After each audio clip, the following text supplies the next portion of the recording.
خب به نام خدا. سشن پکیج اینترکانکشن کامپوننت ایکسمولاتور را قرار هست من براتون توضیح بدم. قبل از هر چیز، قبل از اینکه ما بریم سراغ این که اصلا تو این سشن چه چیزهایی از ایکسمولاتور میخوایم بگیم، میخوایم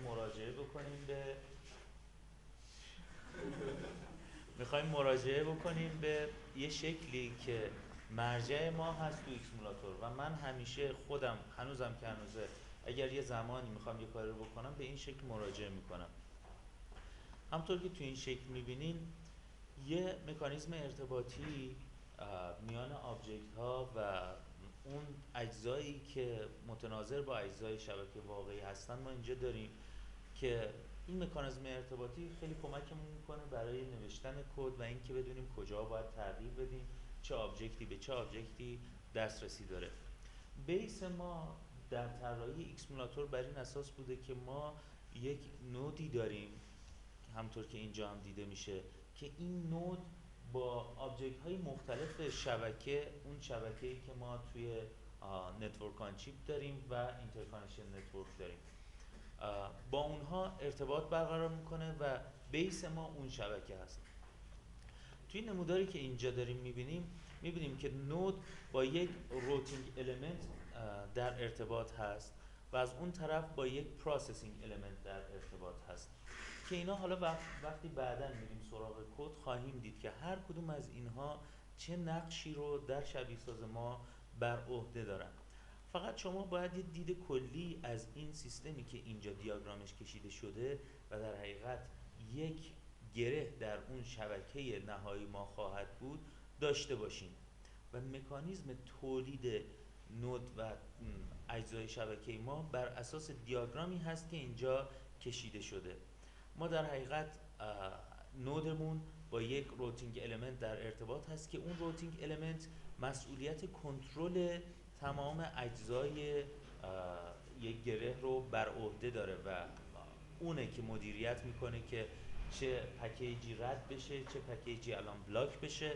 روتینگ المنت با یک روتینگ فانکشن در ارتباطه که این روتینگ فانکشن با یه اینترفیس ساده‌ای که براش طراحی شده یک سری ورودی ها رو میگیره و یک بافر به عنوان خروجی به ما برمیگردونه. حالا وقتی که رفتیم سراغ روتینگ فانکشن بیشتر بهتون توضیح میدیم.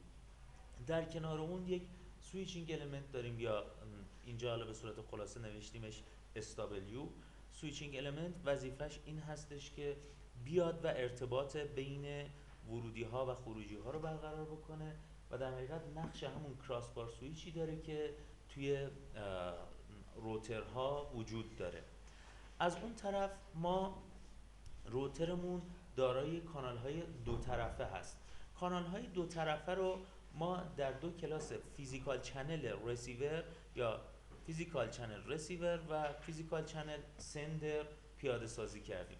فیزیکال چنل سندر برای ارسال پکت به بیرون هست یا ارسال کننده هست و فیزیکال چنل رسیور برای دریافت فیلیت ها و پکیج ها، پیام ها از خارج از روتر به درون روتر هست و ارتباط به این صورت است: هر فیزیکال چنل سندر به یک فیزیکال چنل رسیور باید متصل بشه.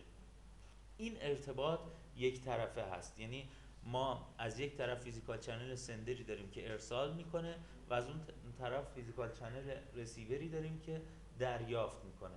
اگر ما بخوایم دو تا گره‌ای داشته باشیم که هم به هم بفرستن، یعنی آ به ب بفرسته، ب هم به آ بفرسته، باید به این صورت برخورد بکنیم که برای هر کدوم یه فیزیکال چنل سندر بذاریم که به فیزیکال چنل رسیور اون یکی متصل باشه و از اون طرف یه فیزیکال چنل رسیور داشته باشیم که به یه فیزیکال چنل سندر از اون طرف متصل باشه.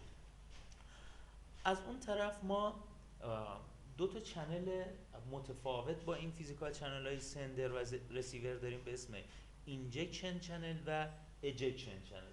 اینجکشن چنل و اجکشن چنل برای ارسال و دریافت پکت و فیلیت ها به پروسسینگ المنت مورد استفاده قرار میگیرن. یعنی یک نود ارتباط سویچینگ المنت خودش یا اون کراس بار سویچ رو به وسیله اجکشن چنل و اینجکشن چنل با پی ای برقرار میکنه.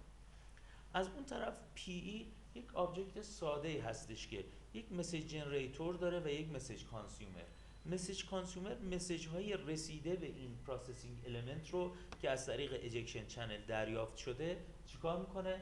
کانسیوم میکنه و دیتا های مربوطه رو جمع آوری میکنه. یعنی شما داخل مسیج کانسیومر هست که میاد حساب میکنید هر مسیج چقدر دیلی داشته و چه زمانی تولید شده، میایین آمارها رو آپدیت میکنین و در نهایت هم این مسیج کانسیومر ها هستن که تو فایل خروجی شما میان اون اطلاعات مربوط به دلیوری و حرکت مسیج ها رو می نویسن.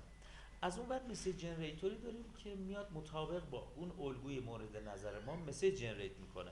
بعدا خواهیم دید که مسیج جنریتور شامل چندین المان مختلف هست و خودش چندین نوع پیاده سازی داره. چرا؟ چون ما یه زمانی مسیج جنریتوری داریم که میخوایم از روی تریس برای ما خروجی تولید بکنیم. یک زمانی مسیج جنریتوری داریم که میخوایم سینتتیک با یک الگوی رفتاری یونیفرم مثلا بر اساس یک لامدای پواسون بیاد برای ما مسیج تولید بکنه. همه اینها داخل کد پیاده سازی شدن به اون نحوی که ما خواهیم دید. نود هم در حقیقت فقط یک کانتینر هست. در حقیقت تمام این آبجکت ها در درون اون نود ما قرار دارن که حالا بعدا خواهیم دید که چطوری اصلا ممبرشیپ آبجکت ها در ایکسمولاتور به چه صورت هستش. گفتم بهتون که روتینگ المنت هست که کل این فرایند حرکت پکیت ها رو کنترل میکنه. روتینگ المنت که نگاه میکنه ببینه چه پکتی اومده و کجا باید بره، این رو از روتینگ فانکشن میپرسه و به سویچ اعلام میکنه. این دیاگرام کلی همیشه مد نظر کسی که میخواد با ایکسمولاتور کار بکنه باید باشه. درسته که اینا ممکنه یک آبجکت دقیقاً متناظر نداشته باشن، ممکنه هر کدوم از این آبجکت ها تبدیل به یک یا دو آبجکت بشن در خود ایکسمولاتور، ولی این به شما دید کلی از رفتار شبکه در نرم افزار ایکسمولاتور میده. حالا ما وارد پکیج اینترکانکشن کامپوننت میشیم. همونطور که اطلاع داریم ایکسمولاتور شامل یک سری پکیج هست که هر پکیجش شامل یک سری کلاس هایی هست که متناظر با نام پکیج در اون قرار داده شده. تمام آبجکت ها و کلاس های پایه‌ای که مورد نیاز هستند برای ساخته شدن یک شبکه در درون اینترکانکشن کامپوننت قرار گرفتن و ما هم الان اینجا هستیم تا اول از همه در این سشن برای شما توضیح بدیم اینترکانکشن کامپوننت رو. قبل از اینکه وارد توضیحات بیشتر و دقیق‌تر اینترکانکشن کامپوننت بشیم، من یه مطلب نهایی رو هم باید بهتون توضیح بدم و اونم این هستش که ایکسمولاتور ارتباط میان آبجکت ها رو به وسیله یک پورت برقرار کرده. یا در حقیقت فرض بکنید که یه لینکی وجود داره که روتینگ المنت رو به نود وصل میکنه و نود رو به پی ای وصل میکنه. یعنی اینا هر کدوم این لاینای دو طرفه‌ای که اینجا کشیده شده واسه خودش مفهومی داره و نگاه بکنید این ارتباط روتینگ المنت با سویچ به صورت چیه؟ یک لاین یک طرفه هست. یعنی فلشش تنها در سمت سویچ جهت داره و در این سمتی جهتی نداره. به خاطر چی اینطوری بوده؟ اون زمانی که ایکسمولاتور داشته طراحی می شده فرض کردن که در نهایت یک محیط گرافیکی وجود خواهد داشت که شما این یه نود رو در اون محیط گرافیکی میسازین. مثلا فرض بکنید که یه نوع خاصی از روتر وجود داره و می‌داریم میندازینش اینجا. یه نوع خاصی از سویچ هم وجود داره میندازینش داخل نود. بعد با یک همچین لینکی این دوتا رو به هم متصلش میکنیم. بنابراین اینجا دیگه ممبرشیپ معمولی وجود نداره که شما بخواید بگید که مثلا سویچ من ممبر روتر من هست. یعنی روتر داخل خودش یه دونه وریبل داره، یه دونه متغیر داره که این متغیر به سویچ داره اشاره میکنه، یا همون طوری که تو زبان C++ داریم پوینتر دیگه اینجا وجود نداره که بگیم که آقا روتر یه پوینتر داره به سویچ، میخوام به سویچ دسترسی پیدا کنم از پوینتر این میرسم به سویچ. این مفهوم های لول تر وجود داره به اسم لینک و پورت. در حقیقت روتر اینجا یه پورت داره برای اتصال به چی؟ برای سویچ. یه پورت داره برای اتصال به چی؟ به نود. یه پورت داره برای اتصال به روتینگ فانکشن. بدین طریق ما اومدیم و یک همچین مکانیزم رو فرض کردیم، گرچه در حال حاضر ایکسمولاتور این امکان رو نداره و همه چیز داخل کد هست، ولی ارتباطات از طریق چیه؟ پورت و لینک. حالا برمیگردیم سر پکیج اینترکانکشن کامپوننتس. در پکیج اینترکانکشن کامپوننتس ما متناظر اون آبجکت هایی که اونور داشتیم رو اینجا هم داریم. من از ساده ترین آبجکت ها شروع میکنم. همطور که میدونید در نتورک آن چیپ و اینترکانکشن ما یک واحد پایه داریم برای رد و بدل شدن اطلاعات و اون واحد پایه اسمش چیه؟ فلیت. ما متناظر اون یک آبجکت فلیت داریم اینجا که این فلیت یه سری مشخصات داره، یه سری کانتنت داره که یه اری از بایت هستش و یه فلیت ویتس داره که نشون میده که اون فلیت چند بیت هستش. ممکنه حالا عددهای معقول برای این 128 بیت، 64 بیت و 32 بیت باشه. از اون طرف ما آبجکتی به اسم مسیج داریم که از بیس مسیج پایه ایکسمولاتور داره اینستانشیت میشه و یک سری مشخصات متناظر با اون مشخصات مربوط به اینترکانکشن کامپوننت داره اضافه میکنه. یکی از اون مشخصات چیه؟ فلیت.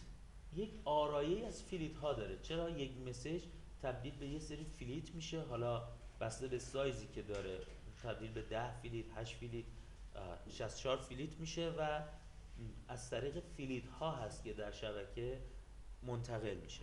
بنابراین ما یک آرایه از فلیت داریم اینجا که قرار هست اون فلیت هایی که اونجا تعریف کردیم رو داخل خودش نگه داره. هر مسیج یه سایز داره که نشون میده که طول این مسیج چند فلیت هست. از اون طرف یه سورس داره که یه آدرس ساده است از تایپ بیس نود ادرس که داخلش ما آدرس مبدأ رو داریم و یه آدرس هم داریم برای مقصد این مسیج کنونی. دو تا اطلاعات دیگه هم داریم. یکی اینترنت ورک تایم هست، چون هر مسیج یه زمانی تولید میشه و یک زمانی وارد شبکه میشه. ما هر دوی این زمانها رو اینجا خواهیم داشت که یکیش در بیس مسیج هست و یکیش هم در خود مسیج معمولی هست. ببینید ما یه مراجعه به بیس مسیج بکنیم، ببینید اینجا یک متغیر داریم به اسم جنریشن تایم که نشون میده که این چه زمانی تولید شد. اما در اینترکانکشن و NOC ما یه زمان دیگه هم برای آمارگیری احتیاج داریم. اون چی هست؟ اینترنت ورک تایم هست، زمانی که ما وارد شبکه میشیم. خب مسیج دیگه هیچ اطلاع خاص دیگه ای نداره و به همین سادگی ساخته میشه. ما بهش سورس و دستینیشن رو مقدار میدیم، زمان ورودش به شبکه و زمان تولیدش رو مقدار میدیم. دیگه این مسیج وارد شبکه میشه و توسط آبجکت های شبکه دست به دست میشه. حالا میریم سراغ یه سری آبجکت هایی که یه لول بالاتر از این مسیج و فلیت هستن ولی باز هم هنوز آبجکت های ساده ای هستن، کار چندان پیچیده ای انجام نمیدن. یکی از اون آبجکت ها بافرها هستن. بافرها نقش همون بافرهای معمولی رو که ما توی شبکه‌های معمولی داریم در ایکسمولاتور بر عهده دارن. یعنی چی کار میکنن؟ ما به یک بافر فلیت میدیم، فلیت ها رو داخل خودش نگه میداره و هر موقع که نیاز بود فلیت ها رو از داخل بافر بیرون میاریم. بنابراین این بافری که اینجا داریم میبینیم همون نقشی رو برای ما داره که یک بافر معمولی در شبکه معمولی داره. پایه‌ترین کلاسی که بافر رو برای ما پیاده سازی میکنه توی پکیج اینترکانکشن کامپوننت اینترکانکشن بافر هست. اینترکانکشن بافر یک سری اطلاعات خاص خودش داره که ما نیاز هست که این اطلاعات رو داشته باشیم. جدای از اون که این اینترکانکشن بافر امکان این رو داره که بیاد یک مسیج رو NQ و DQ بکنه که از اون بافر پایه، بافر بیس کامپوننت داره اون اطلاعات رو، اون قابلیت ها رو ارث بری میکنه. یک سری مشخصات و یک سری قابلیت ها هم هست که خودش متناسب با این که داره توی شبکه های میان ارتباطی و روی تراشه به کار میره، این اطلاعات رو داره اضافه میکنه. یکی از اون اطلاعات یه متغیری هست به اسم سویچ. این متغیر یه متغیر بولیانه که نشون میده آیا این بافر در حال حاضر متصل هست به بافر دیگه‌ای یا نه. از اون طرف یک متغیر دیگه‌ای داره به اسم سویچینگ اینفو. سویچینگ اینفو که باز یه کلاس ساده‌ای داریم به اسم سویچینگ اینفو، میاد تعریف میکنه که در حال حاضر وضعیت این بافر چگونه هست. آیا داره فیلیتی رو ارسال میکنه، به چه کسی متصل هست، به چه شماره بافری متصل هست. یه سری اطلاعات هست که این در داخل خودش نگهداری میکنه برای اینکه بعداً در فرایند سویچینگ و روتینگ مورد استفاده قرار بگیره. بنابراین یه سری اطلاعات که شما هم ممکنه توی برنامه نویسیاتون نیازتون بشه در این کلاس اینترکانکشن بافر قرار داده شده. سویچینگ اینفو و یه سری توابعی هست و یک سری ایونت هایی هست که روی این تعریف شده که من فعلا راجبش صحبت نمی کنم. وقتی که میریم روی سویچ این ایونت ها رو بیشتر توضیح میدم براتون که این ایونت ها قرار هست چه کاری بکنه و سویچ از این ایونت ها چه استفاده ای میکنه. یه متغیر دیگه هم به اسم بیزی هست. این نشون میده که بافر در حال حاضر مشغول هست یا نه. متغیر ساده بولیان هست. اما ما فقط به این اینترکانکشن بافر تکیه نکردیم، بلکه اومدیم دو جور بافر دیگه از این اینستانشیت کردیم، اینهریت کردیم، نه اینستانشیت. یعنی در حقیقت دو نوع بافر وجود دارن که از این مشتق میشن و میان مشخصات خودشون رو به این اضافه میکنن.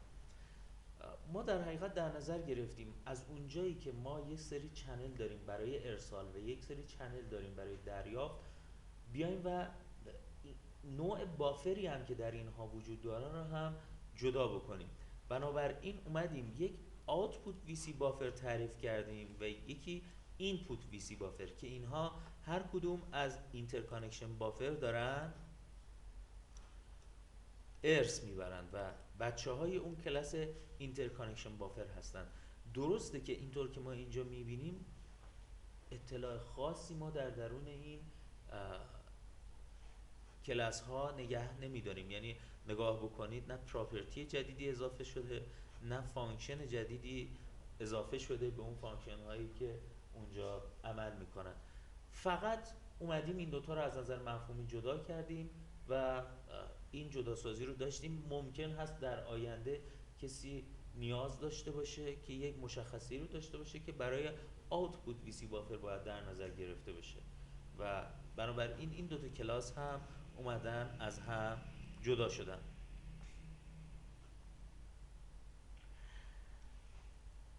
یه لول میایم بالاتر، میپردازیم به کانال های ارسال و دریافت.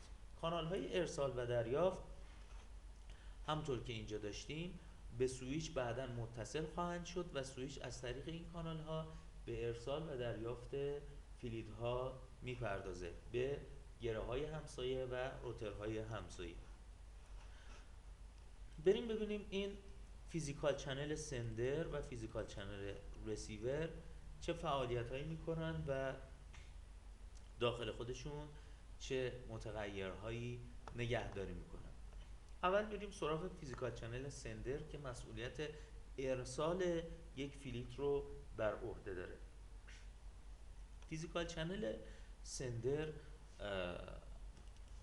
قبل از هر چیز نیازمند یک حاکم هست که بیاد از مجموعه بافرهایی که به این فیزیکال چنل سندر متصل هستن یک بافر رو انتخاب بکنه و اون رو برای اتصال فیلیتش برای ارسال فیلیتش به فیزیکال چنل سندر متصل بکنه تا اون بافر بتونه به ارسال فیلیت بپردازه.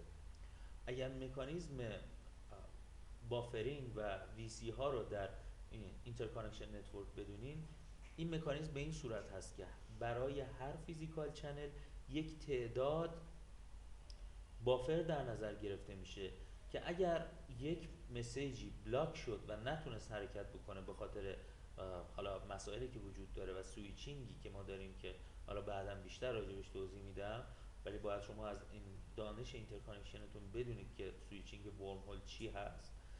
بر اساس اون ممکنه یک بافر بلاک بشه، بنابراین ما بافرهای دیگه‌ای داریم که از طریق اونها به ارسال مسیج میپردازیم تا بلاکینگ تایم فیزیکال چنلمون بالا نره. شما یه زمان میبینید یه مسیج بلاک هست و این فیزیکال چنلمون بیکار هست، چه خوبه که ما یه بافر دیگه‌ای داشته باشیم که از طریق اون بیایم مسیج دیگه‌ای رو ارسال بکنیم.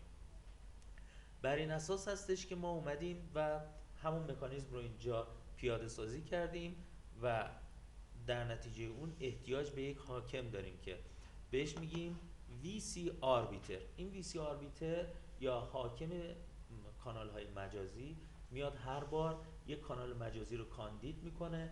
در حال حاضر هم مکانیزم عملکردش چی هست؟ راند رابینه. یعنی اگر 10 تا ویرچوال چنل داشته باشین، از فیزیکال چنل 0 تا 9 شروع میکنه یکی یکی نگاه میکنه. هر کسی که یه فیلیت داره ما در سایکل جاری بهش میگه که شما فیلیت خودت رو بفرست، سایکل بعد ویرچوال چنل بعد. فعلا من راجع به اون توضیح نمیدم، همینجا داخل فیزیکال چنل سندر میمونم، بعدن حالا یه سر کوچیکی بهش خواهیم زد. اینجا هم میبینید که ما ارتباطمون با VC آربیتر به چه صورته؟ به صورت اند پورت. ما اینجا یه فولدری داریم داخل اینترکانکشن کامپوننتس که انواع اقسام پورت هایی که برای اتصال وجود دارن اینجا تعریف شدن. خیلی چیز خاصی هم نداره و یک مکانیزم ساده داره که من یه مراجعه کوتاهی بعداً بهش میکنم، ولی همینقدر اینجا بدونید که ما یه اند پورتی داریم که از طریق این اند پورت وصل میشیم به حاکم ویرچوال چنل ها.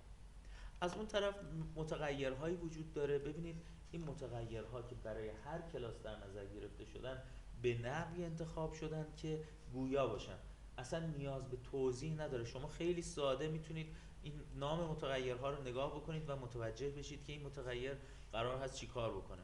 مثلا متغیری داریم اینتیجر هست برای نگه داشتن VC فعال کنونی، current VC number. current فیلیت نشون میده که در حال حاضر چه فیلیتی در حال عبور هست از روی فیزیکال چنلمون. delivered فیلیت نشون میده که آخرین فیلیتی که از روی این فیزیکال چنل رد شد چی بوده. از اون طرف متغیرهایی داریم برای آمارگیری، utilization time، number of delivered fields، warm up time، actual warm up time، زمان آخرین ارسال یا last delivering ارسال، که اینا همه متغیرهایی هست که خب از اسمش معلوم هست. یه نکته ای را بهتون بگم، تمام متغیرهایی که آخرش یک W گذاشتیم اینا نشون میده که قرار هست آماری که مربوط به بعد از وارم آپ تایم هست رو داخل این قرار بدیم. یعنی ما یه utilization time داریم و یه دونه utilization time W که این نشون میده utilization time W مربوط به آمار استفاده از این چنل هست برای بعد از وارم. خب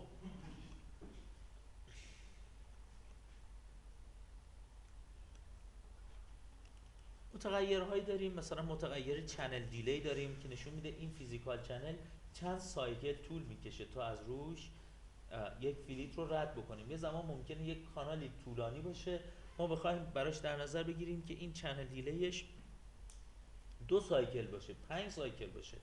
بنابراین یه چنل دیلی در نظر گرفتیم که اون روترها بر اساس این چنل دیلی متوجه میشن که چند سایکل بعد مسیج باید به مقصد برسه.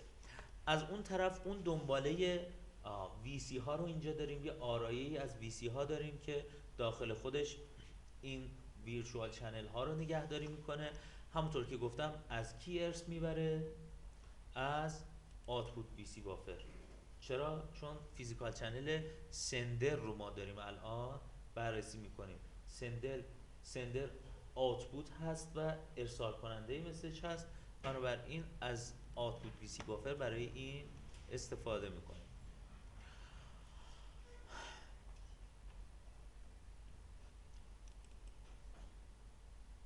متغیرهای بعدی فکر میکنم گویا هست و ما خیلی احتیاج نداریم که راجع به صحبت بکنیم. من فقط ایونت هایی که برای این فیزیکال چنل مطرح هست رو توضیح میدم. ببینید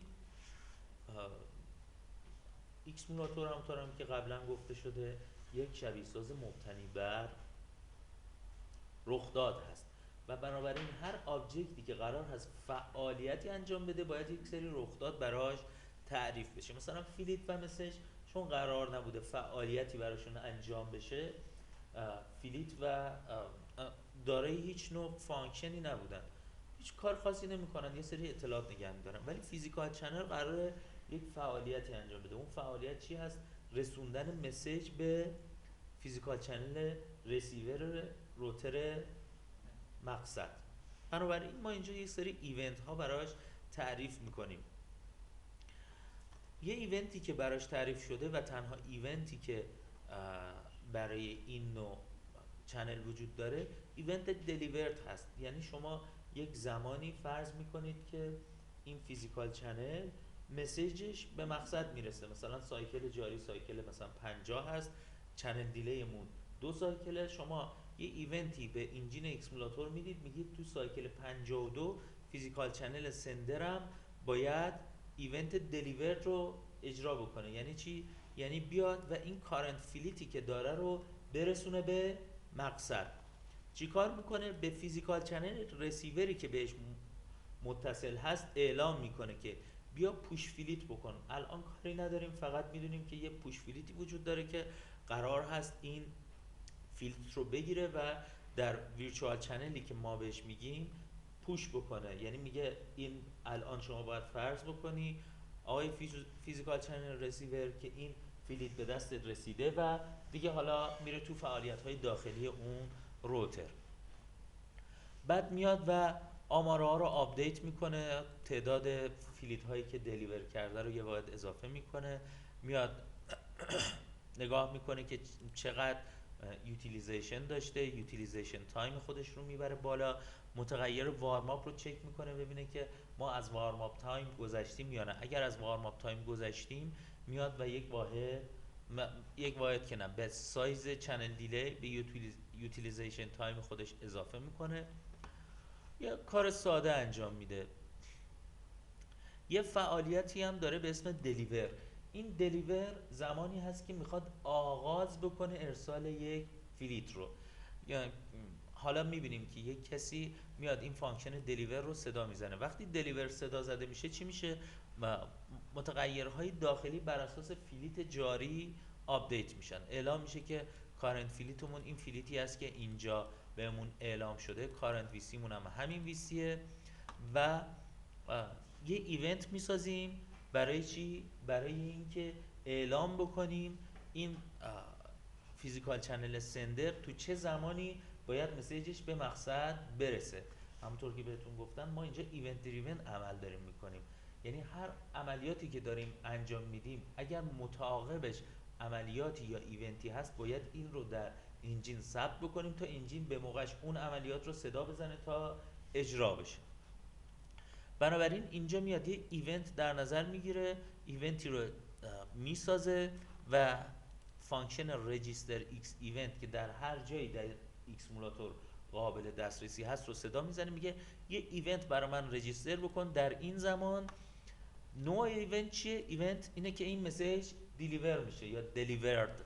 ایونت تایپ دات دلیور. ما یه سری ایونت تایپ برای هر آبجکت داریم که این آبجکت کنونی ما فقط تنها ایونتی که داره چیه؟ دلیورده. یعنی یه زمانی میگیم تو شروع میکنی به ارسال مسیج، بعدم میگیم متعاقب این مثلا 2 سایکل بعد به اون تعداد سایکلی که چنل دیلی بهمون میگه باید چی رو اجرا بکنی؟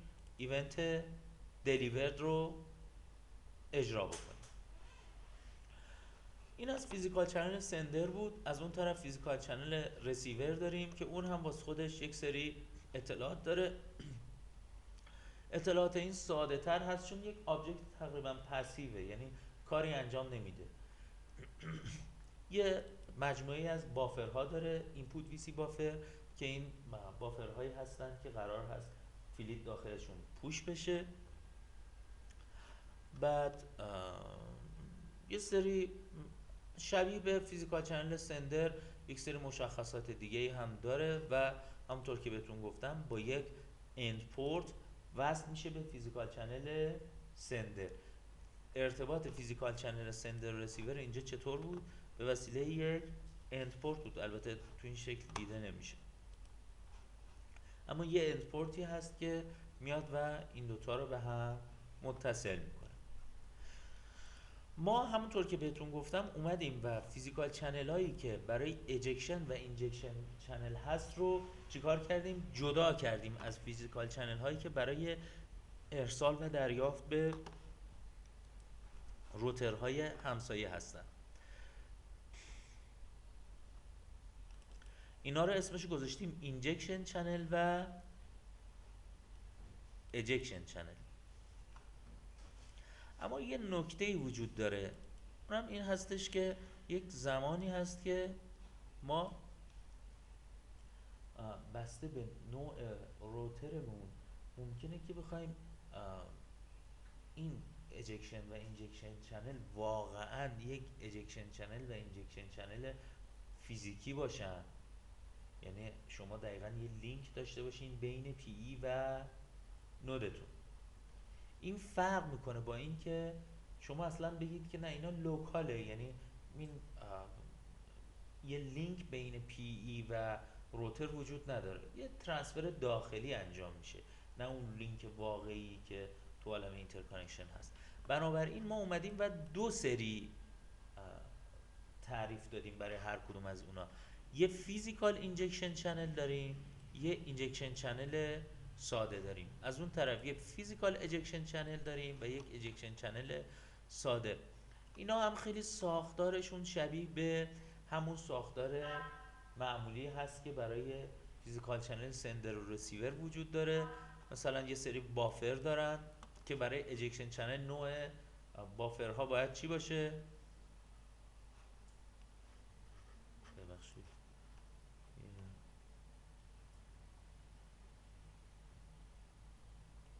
فقط اینش مشکل پیدا کردم که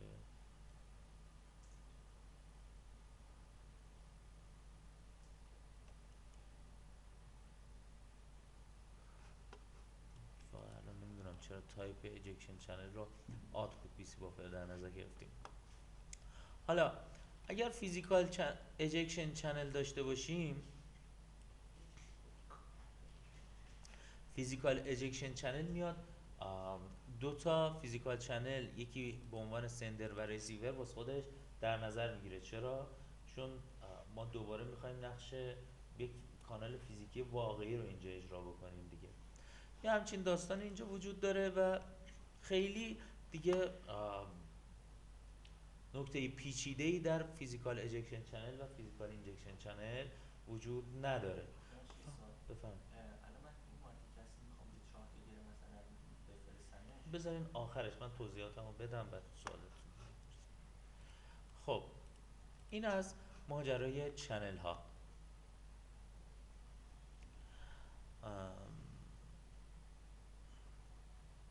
بپردازیم به یه سری کلاس های تکمیلی که مورد نیاز هست.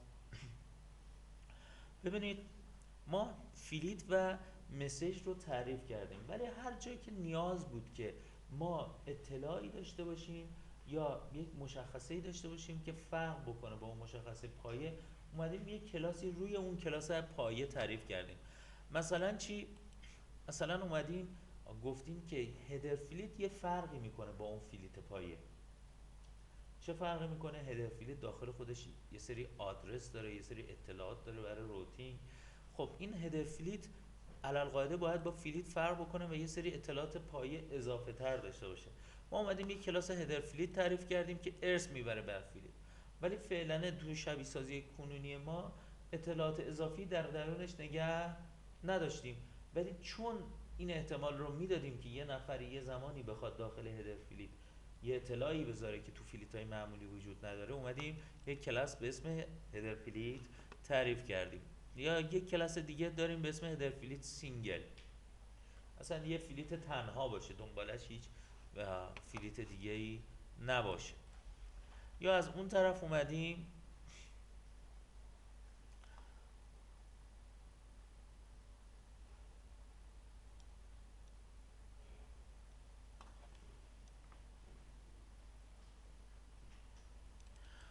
یک کلاسی باز مشتق کردیم از کلاس مسیج به اسم سینگر هدر فیلیت مسیج، که این مسیجی هست که فیلیت زیروش یک فیلیت از نوع هدر فیلیت و در ادامهش شما یه سری فیلیت دیتا دارید. مثلا سینگر هدر فیلیت مسیج میاد و یه همچین ساختاری رو اضافه میکنه به مسیج، یعنی در حقیقت داره یک محدودیت اضافه‌ای بر مسیج میذاره. تمام کلاس های تکمیلی که روی این کلاس های پایه تعریف شدن یه همچین خصوصیت های ساده ای رو میان اضافه میکنن. اما کلاس های پیچیده ترمون که اینجا وجود دارن کلاس هایی هستن که مثل PE، RE و سویچ، که اینا واقعا فرایند انتقال مسیج و رد و بدل شدن مسیج دست اینها هست. قبل از اینکه من وارد این سه تا کلاس بشم، باز یه سری آبجکت هایی بوده که در همونطور که یادتون باشه تو این شکل ها هم قبلا داشتیم. مثل چی؟ مثل روتینگ فانکشن، مثل مسیج کانسیومر، مثل مسیج جنریتور، که اینها چه وظایفی داشتن؟ وظایف تولید مسیج، مصرف مسیج یا مسیریابی برای مسیج، که اینها فرق میکنه با رد و بدل شدن مسیج در درون شبکه.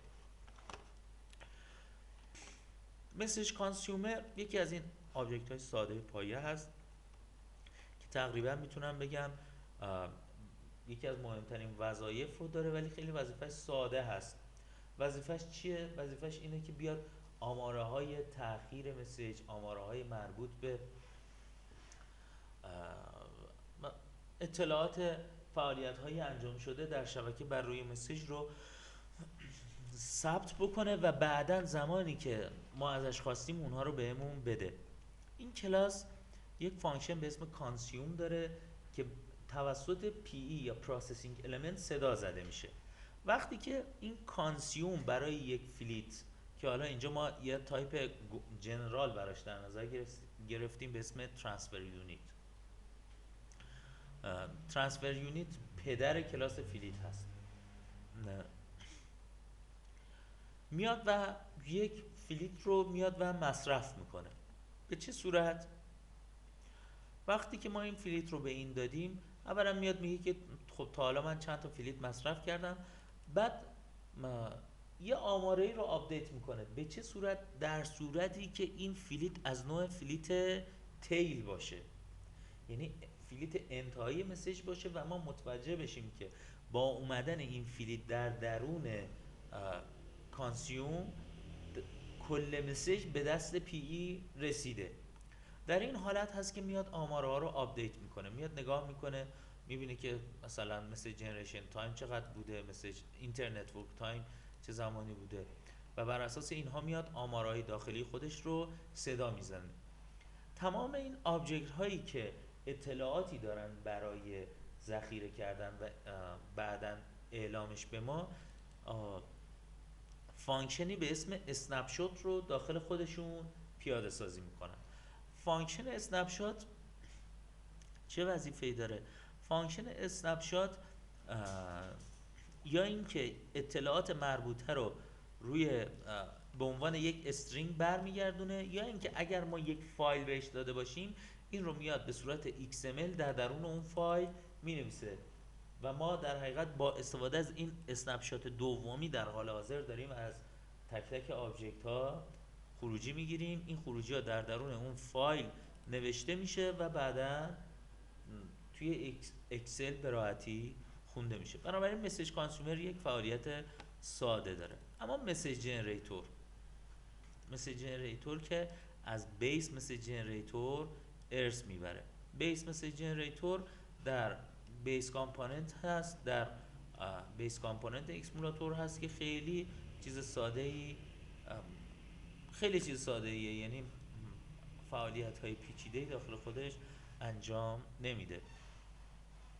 این مسیج جنریتور همونطور که بهتون گفتم وظیفه داره بر اساس اون الگوی ترافیکی که ما بهش میگیم بیاد و مسیج تولید بکنه.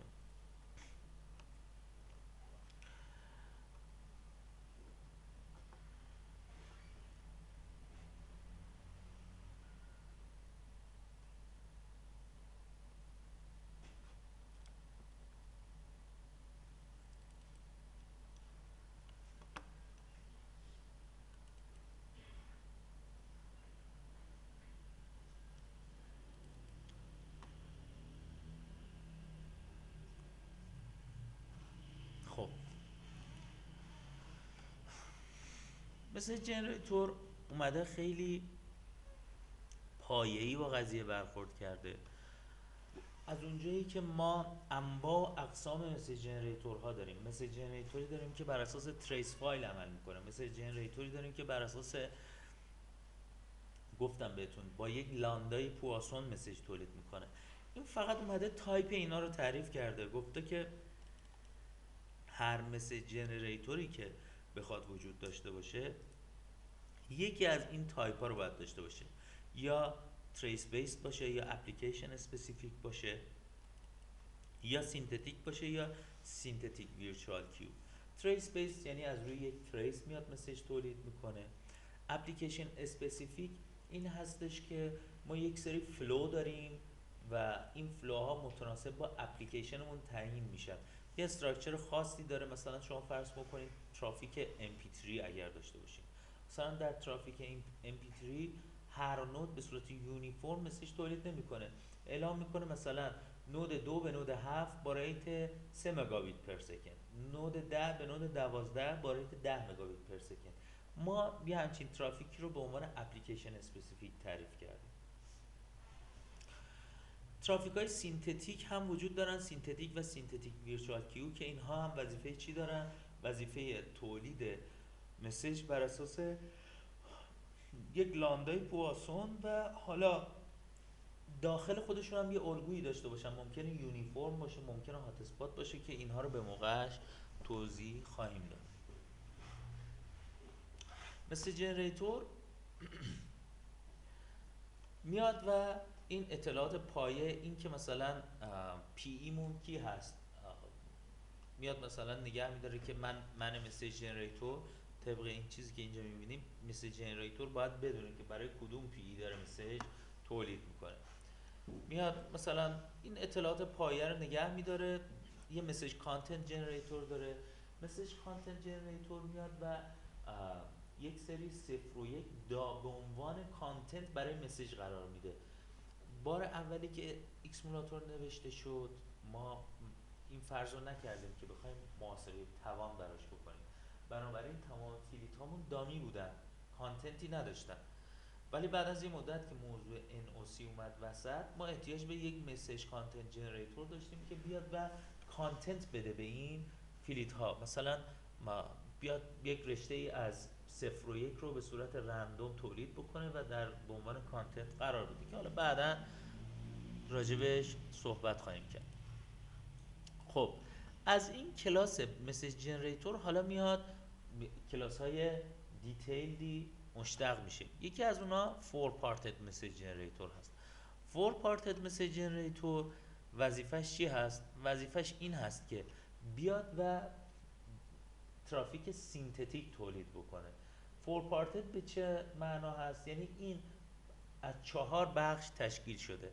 یه مسیج کانتنت جنریتور که پیش از این داشتیم، یه دستینیشن دیستریبیوشن و لینکس دیستریبیوشن و یکی هم خود دیستریبیوشن زمانی که این فور پارتد مسیج جنریتور میاد از این دیستریبیوشن ها استفاده میکنه و مسیج رو تولید میکنه. مهمترین فانکشنی هم که برای مسیج جنریتور ها وجود داره چی هست؟ فانکشن جنریت مسیج. این میاد بر اساس اون چیزی که ما ازش خواستیم یک مسیج جنریت میکنه.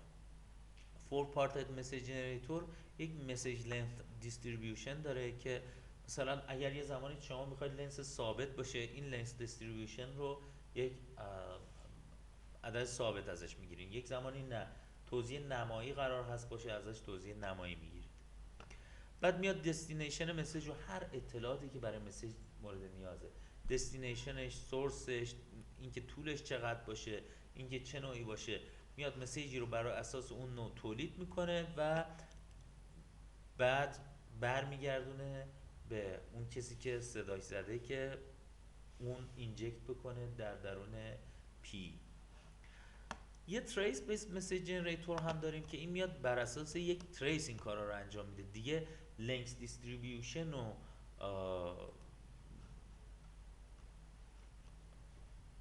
فانکشن ببخشید این خود تریس بیس هم حالا باز حالتهای مختلف پیدا میکنه، بنابراین ما فانکشن جنریت مسیج رو اینجا قرار نداریم. داستان چیه؟ تریس بیس مسیج جنریتور خودش باز میتونه پدر یک سری مسیج جنریتورها باشه. هر کلاسی که از نوع ابسترکت باشه یعنی چی؟ یعنی کلاسی هستش که ازش نمیتونیم آبجکت بسازیم. این کلاس قرار هست دوباره پدر یک سری کلاس‌های دیگه باشه. تریس بیس مسیج جنریتور خودش پدر یک سری مسیج جنریتورهایی هستش که اونا قرار بر حسب نوع تریس بیان مسیج تولید بکنن. چرا یه زمانی هست تریس اسپلش داریم فرق میکنه با تریس مثلا فلان شبیه ساز یا تریس دستی که خودمون تولید کردیم. این تریس ها چون با هم دیگه فرق میکنن، بنابراین ما نیومدیم همه رو داخل تریس بیس مسیج جنریتور تعریف بکنیم. گفتیم یه تایپی هست به اسم تریس بیس مسیج جنریتور، ولی بعدا اون بر حسب نوع تریس اون باید اون جنریتورش رو بریم بنویسیم. در حال حاضر الان ما اسپلش مسیج جنریتور داریم که از کی ارث برده؟ از تریس بیس مسیج جنریتور ارث برده. اومده چیکار کرده؟ اومده داخل خودش فانکشن جنریت مسیج رو صدا زده. جنریت مسیج حالا اینجا چیکار میکنه؟ دیگه اطلاعات رو از جنریتورها نمیگیره، نمیگه لینکس دیستریبیوشن به من لینکس بده یا یا دستینیشن دیستریبیوشن به من دستینیشن بده. میاد از داخل فایل میخونه و بر اساس اون میاد و لینکس رو ست میکنه، مقصد رو ست میکنه.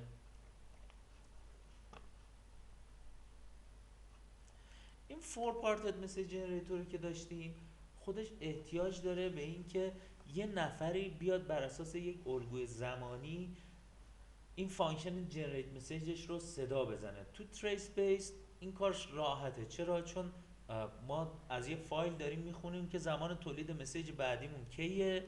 خیلی ساده میایم یه ایکس ایونت رجیستر میکنیم هر موقع که قرار شد. اینجا خیلی ساده